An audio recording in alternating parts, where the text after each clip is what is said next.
નમસ્કાર વિદ્યાર્થી મિત્રો, મારી યુટ્યુબ ચેનલ સંજય પટેલમાં આપ સૌનું હાર્દિક સ્વાગત છે.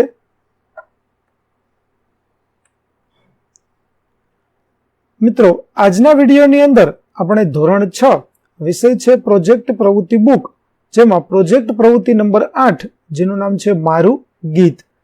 આ પ્રોજેક્ટ પ્રવૃત્તિની સમજૂતી મેળવવાના છીએ. વિદ્યાર્થી મિત્રો, જો તમે મારી ચેનલમાં નવા હોય તો મારી ચેનલને જરૂરથી સબસ્ક્રાઇબ કરો. વિડીયો સારો લાગે તો લાઇક કરો, શેર કરો અને બેલ નોટિફિકેશન ઓન કરો, જેથી મારા આગળના નવા વિડીયો પણ આપને મળતા રહે. તેમજ વિદ્યાર્થી મિત્રો, આ પ્રોજેક્ટ પ્રવૃત્તિ બુકની પીડીએફ જોવા માટે પ્લે સ્ટોરમાંથી અમારી એપ્લિકેશન વિશ્વગુરુ STD 1 થી 12 ગુજરાતી ડાઉનલોડ કરી તમારા મોબાઈલમાં ઇન્સ્ટોલ કરો, જેમાં તમે એકદમ ફ્રીમાં પીડીએફ જોઈ શકશો. કોઈ પણ પ્રકારનો ચાર્જ નથી. જે તમે શરૂ કરશો તો તમને આ પ્રકારે જોવા મળશે, જેમાં પ્રોજેક્ટ પ્રવૃત્તિ બુકની અંદર જશો એટલે ધોરણ બતાવશે, ધોરણ પસંદ કરશો એટલે બુક બતાવશે, બુક પસંદ કરશો એટલે પ્રોજેક્ટના નામ બતાવશે, જેમાં વિડીયો ઉપર ક્લિક કરશો તો તમને વિડીયો જોવા મળશે અને પીડીએફ ઉપર ક્લિક કરશો તો તમને પીડીએફ જોવા મળશે. તો આશા રાખો છો અમારી એપ્લિકેશન આપ સૌને ગમશે. જરૂર ડાઉનલોડ કરજો મિત્રો, જે એકદમ ફ્રી છે, કોઈ પણ પ્રકારનો ચાર્જ નથી. તો ચાલો મિત્રો, હવે આપણે શરૂ કરીએ પ્રોજેક્ટ પ્રવૃત્તિ નંબર 8 મારું ગીત. આપના ગામમાં, ઘરમાં, આજુબાજુ, પડોશમાં તહેવારો, શુભ પ્રસંગોએ કે અન્ય ઉજવણીઓના સમયે તમે બાળપણથી લોકગીતો સાંભળ્યા હશે. આ પ્રકારના લોકગીતો હજી પણ આપના માતા પિતા, દાદા દાદી, સગા વહાલાના મુખે ગવાતા જ હશે. આવા સ્થાનિક લોકગીતો કે જે કોઈ પુસ્તકોમાં ન હોય, પરંતુ માત્ર આપના ગામમાં સ્થાનિક રીતે જ ગવાતા હશે, આવા લોકગીતો પૈકીનું કોઈ એક લોકગીત નીચેના ભાગમાં લખો. તો ચાલો આપણે લોકગીત લખીએ. જેમ કે અહીં આપણે લોકગીત લીધું છે, આવ્યો મેહુલો રે. તે આવી રીતનું છે: ઓતર ગાજ્યા ને દખણ વરસ્યા રે, મેહુલે માંડ્યા મંડાણ, આવ્યો ધરતીનો ધણી મેહુલો રે. નદી સરોવર છલી વળ્યા રે, માછલી કરે હિલોળ, આવ્યો ધરતીનો ધણી મેહુલો રે. ખાડા ખાબોચિયા છલી વળ્યા રે, ડેડકડી દિયે આશીષ, આવ્યો ધરતીનો ધણી મેહુલો રે.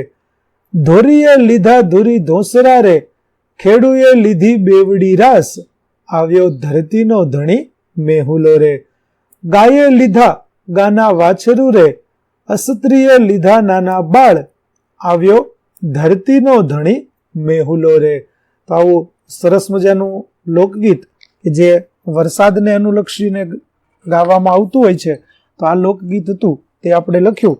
વિદ્યાર્થી મિત્રો, તમારા વિસ્તારમાં જો કોઈ અન્ય લોકગીતો પ્રસિદ્ધ હોય તો તમે તે લોકગીત પણ લખી શકો છો.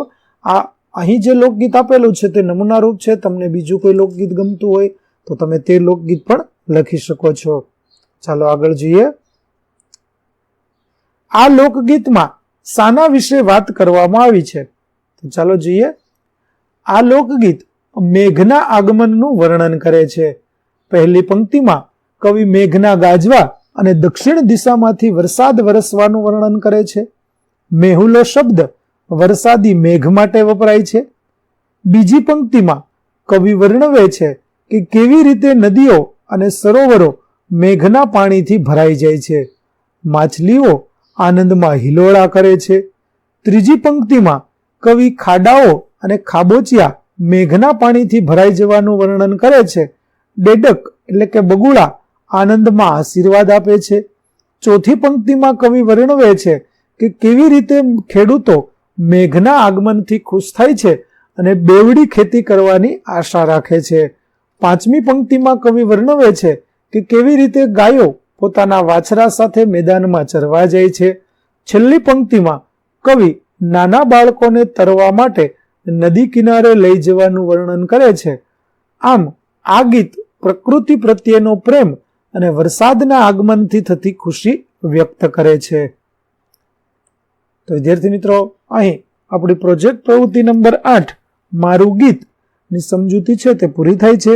આગળની પ્રોજેક્ટ પ્રવૃત્તિનો વિડીયો મેળવવા માટે મારી ચેનલને જરૂરથી સબસ્ક્રાઇબ કરો. તેમજ પીડીએફ જોવા માટે પ્લે સ્ટોરમાંથી અમારી એપ્લિકેશન વિશ્વગુરુ STD 1 થી 12 ગુજરાતી ડાઉનલોડ કરો, જેમાં આપને ધોરણ 6 તમામ વિષયના સ્વાધ્યાય સોલ્યુશન, સ્વાધ્યાય પોથી સોલ્યુશનના વિડીયો તેમજ પીડીએફ જોવા મળશે, જે એકદમ ફ્રી છે. કોઈ પણ પ્રકારના ચાર્જ વગર તમે પીડીએફ પણ જોઈ શકશો.